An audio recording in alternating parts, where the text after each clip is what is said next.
Two of the WNBA's most recognizable names, Caitlin Clark and Sophie Cunningham, are reportedly out, leaving, walking away, and while the league may be trying to slap a PR Band-Aid on this open wound, let's be honest, the WNBA is bleeding and everyone can see it. This isn't just a roster move. It's not a free agency shuffle. It's not business as usual. It's a crisis. And it didn't start today. It started the moment the league decided to bet everything on a single star and forgot to build a stable enough foundation to support her. If you're here for the real story and not the filtered version, subscribe. And if you're sticking around for the next meltdown, you better definitely subscribe. Let's rewind just a bit, because for months, the WNBA was on top of the world. Or at least, that's what it looked like on the surface. Headlines everywhere. Arena sellouts. Massive viewership bumps. And at the center of it all, Caitlin Clark, the golden goose, the savior, the walking highlight reel who was supposed to usher in a brand new era for women's basketball. And to be fair, she did deliver. Oh, she delivered big. Ticket sales skyrocketed. Broadcast ratings record-breaking. Sponsorship interest surging. But then one injury. One completely avoidable injury, if you ask a growing number of angry fans and insiders. And suddenly, the house of cards came crashing down. Clark missed key games, including, crucially, the All-Star game. And that's when the wheels fell off. Ticket prices for the event dropped nearly 50% overnight. Arena energy? Gone. Sponsors? Nervous. Viewers? Switch channels. The truth was laid bare. The WNBA, as it currently stands, is built on a business model as fragile as a glass ankle. And when the one player holding it all together goes down, so does everything else. But it wasn't just Clark's absence that sent shockwaves through the league. It was a reaction, or really, the lack of one, that truly exposed a rot at the core. Fans waited for updates, for reassurances, for anything that sounded like the league taking care of its biggest star. Instead, crickets.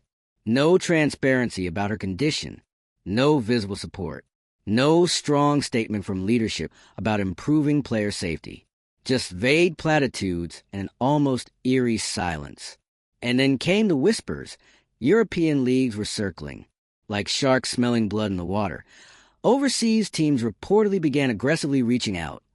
Not just to Clark, but to other frustrated WNBA players. One of the loudest among them, Sophie Cunningham. Now, Sophie's no stranger to the league. She's gritty, vocal, marketable.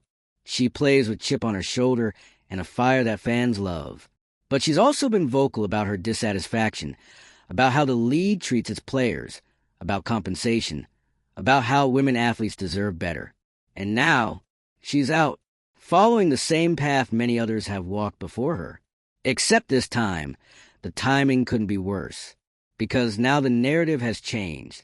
This isn't about a few fringe players chasing off-season cash overseas. This is about core talent leaving in season because they don't feel protected, valued, or heard. And suddenly, the WNBA is in a full-blown existential crisis. Let's break it down.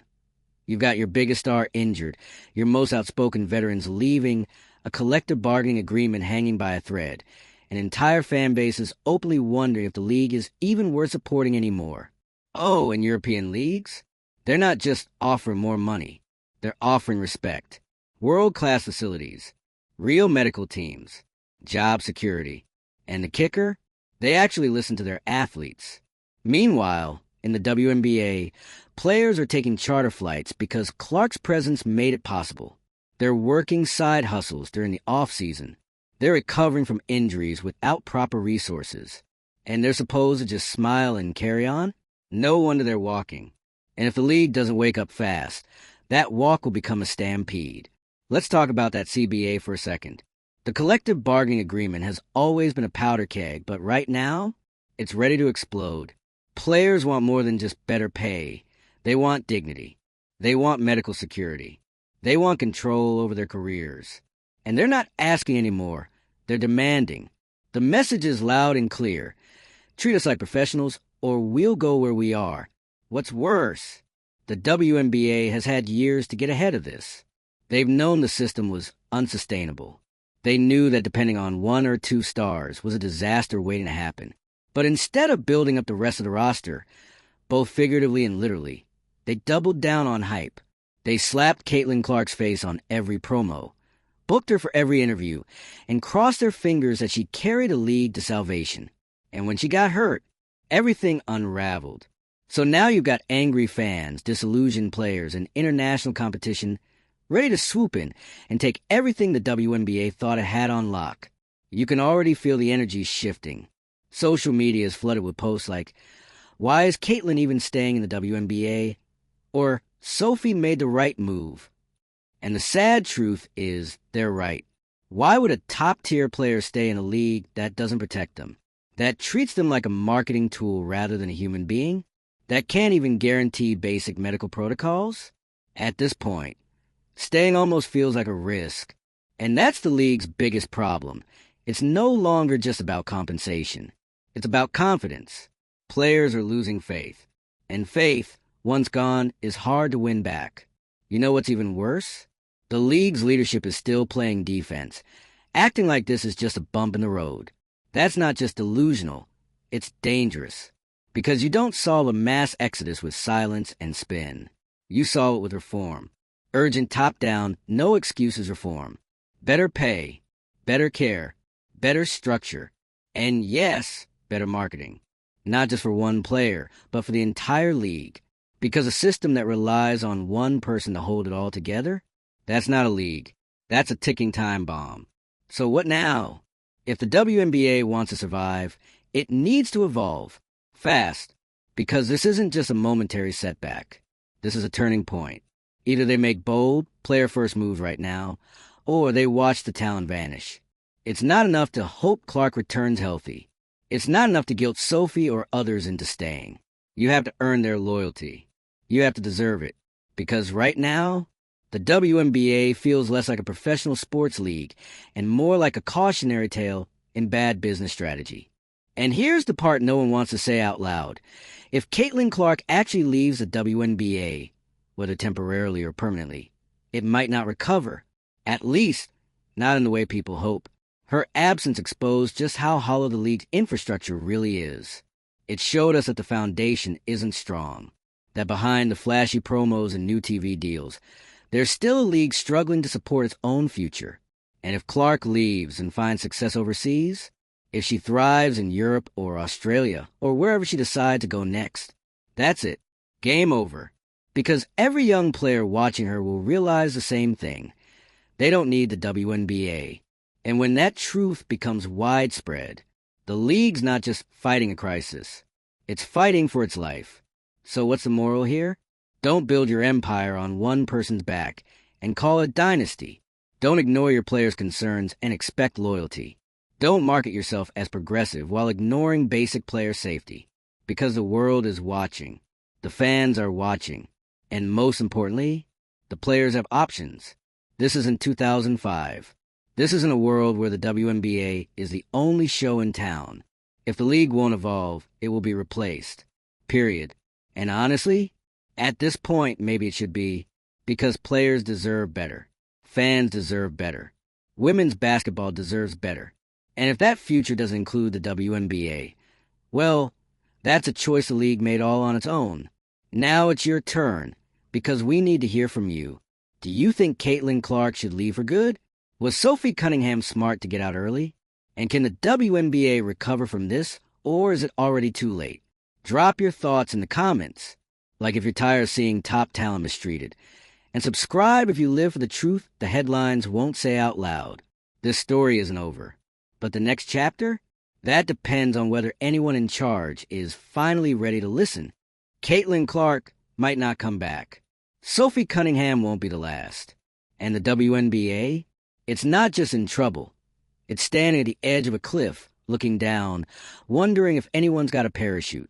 Let's be very real here. This is not just about two players making personal career decisions.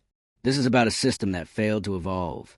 A league that finally got what it always said it wanted: attention, buzz, fans, investment, and then completely fumbled the bag when it came protecting what made that attention possible. Because it wasn't just about Caitlyn's injury. It was about what that injury exposed. That there's no depth in the business model. That there's no backup plan. That if one star goes down, the whole show starts to feel a little empty. And that's not on the players. That's on the league. You cannot build an entire marketing machine around a single woman, act like she's the face of the franchise, use her for every campaign, every highlight reel, every interview, and then leave her hanging when she gets injured. You cannot expect loyalty from players while offering them scraps in return. And now, the chickens have come home to roost. Because overseas, they're watching this mess unfold like it's a recruiting fair. European teams, Australian clubs, even leagues in Asia, they are ready. They're sending contracts. They're offering six-figure deals. Private health care, housing, travel, respect, and most importantly, security. Imagine being Caitlin Clark, or Sophie, or anyone in that locker room right now. You're sitting there, icing a swollen knee, hearing management talk about long-term vision, while your agent's phone is lighting up with offers from teams that not only pay more, but treat you like a star. And here's the part that really stings. For all the talk about growing the game, the WNBA seems terrified of letting any one player grow too big. Remember when Clark first entered the league? The excitement, the hype, the ticket sales through the roof? And then the weird tone from league veterans. The cold shoulders. The she hasn't earned it yet attitude. The rookie hazing that felt more personal than professional. At first, it just seemed like competitiveness. Standard stuff. But over time, it started to feel like resentment. And now, with her injured and the entire financial ecosystem wobble without her, that resentment is suddenly very, very visible. The league wants her to be the savior, but not too popular.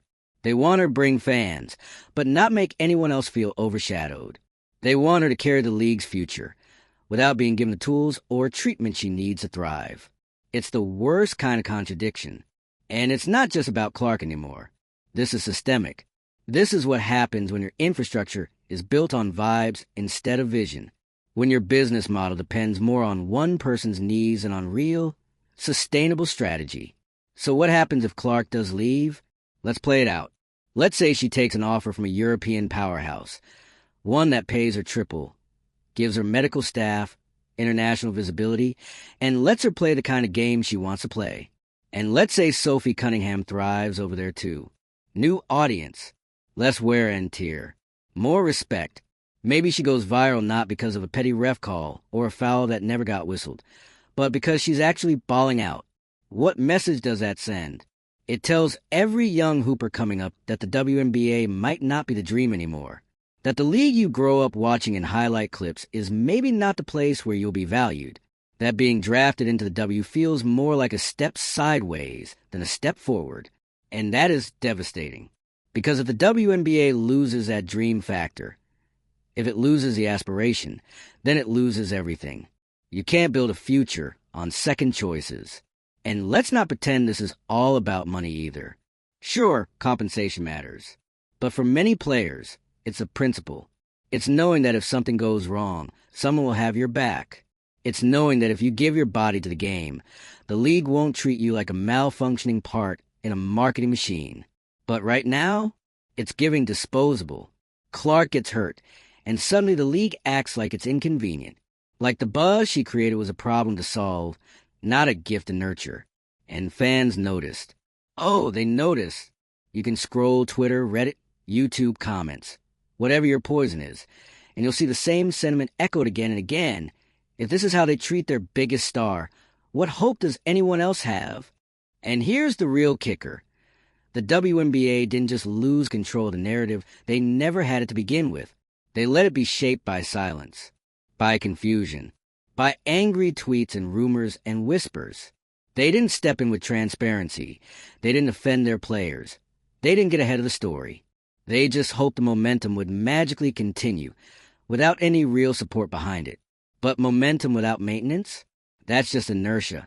And inertia dies. We're watching it happen now. In real time. So what's next?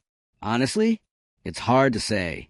If the league doesn't come out swinging, publicly and urgently, with sweeping reform, player protections, transparent injury protocols, and real investment in talent retention, it's over.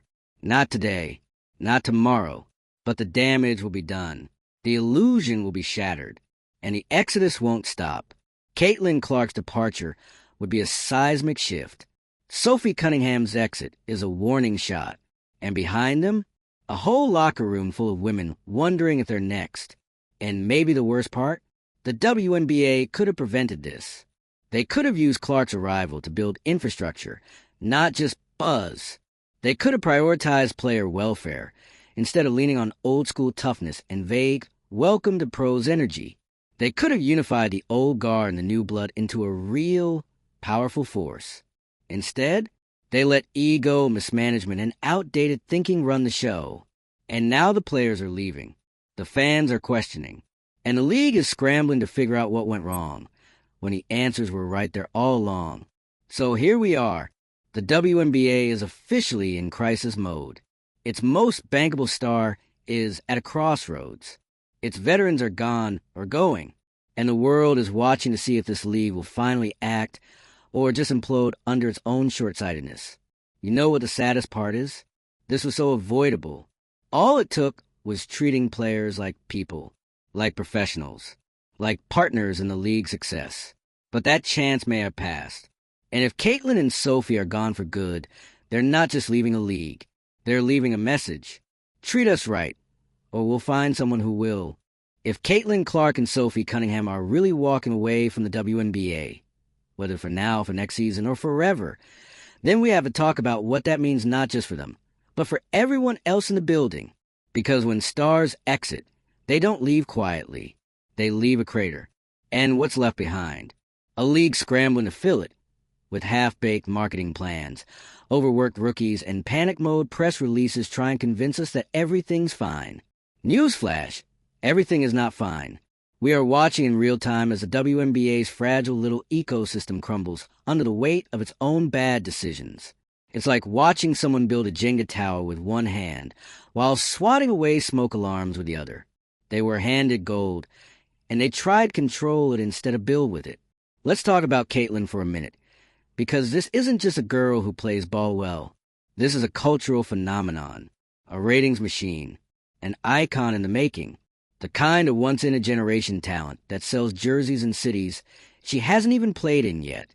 She should be the blueprint, the league's how we grow the brand masterclass. But instead, she became a cautionary tale.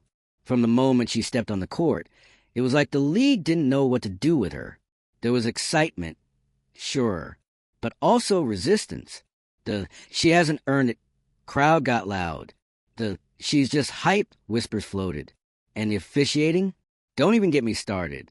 If you're building a business around a star, the absolute bare minimum is making sure she can, stay on the court. But no, she's getting hammered game after game. No whistles, no support, no protection. And now she's injured, sitting out, watching the league's ratings nosedive like an investment in MySpace. And Sophie? Let's not forget her role in all this. She's not just some footnote in Caitlin's story. She's a veteran, a personality, someone who stuck it out, done the grind, seen behind the curtain. And she's leaving too. That's not a coincidence. That's a signal. When your veterans and your rookies are both bailing, that's not a generational gap. That's a systemic failure. And the worst part is, the WNBA knew the storm was coming. They knew the CBA was a mess. They knew players were frustrated. They knew international leagues were circling. But instead of fixing the foundation, they slapped Caitlin Clark on the roof and hoped no one would notice the walls were made of tissue paper. It's giving all sizzle, no steak. It's giving poster child, not partner. And now the stars are gone or going, and the league is left staring into a vacuum of its own making. What do you market now? Who sells the tickets? Who keeps the lights on when the biggest names start building their careers somewhere else? Because here's the uncomfortable truth. The fans didn't show up for the WNBA. They showed up for Caitlin, for Sophie, for the people who make the game magnetic. And without them, well, now the lights are a little dimmer. The arenas, a little quieter. The interest, fading. Now imagine being a young baller watching all this play out. You've dreamed your whole life of making it to the WNBA. You've trained, sacrificed, visualized a moment, and then you see this. Players overworked, underpaid, ignored when injured, tossed aside when they speak up. Your idols aren't thriving, they're leaving. What message does that send? Because here's the real damage. It's not just financial. It's not just bad press. It's cultural. The WNBA is eroding its own legacy by showing up-and-coming talent that this is how the story ends. That after all the highlight reels and fanfare, you get broken, benched, and forgotten. That your value is conditional. Good only as long as you're scoring, selling out arenas, and staying silent. Let's be absolutely clear. This isn't a talent problem. This isn't a marketing problem. This is a leadership problem. And if they don't change course, fast, this won't just be a player exodus. It'll be a fan exodus, a sponsor exodus, a relevance exodus. Because you can only gaslight people for so long before they pack up and leave. And the international leagues? Oh, they're already rolling out the red carpet. They got salaries, facilities, recovery teams, full-time medical staff. They don't just treat players like athletes. They treat them like investments. Meanwhile, here in the W, we're still fighting over charter flights and rehab timelines. Like, hello? It's 2025. Why are we still debating if women athletes deserve basic human decency? The future of this league is hanging by a thread, and the people in charge are out here playing PR gymnastics instead of fixing the actual problems. Newsflash, a flashy Instagram post won't keep players from boarding a flight to Barcelona or Istanbul.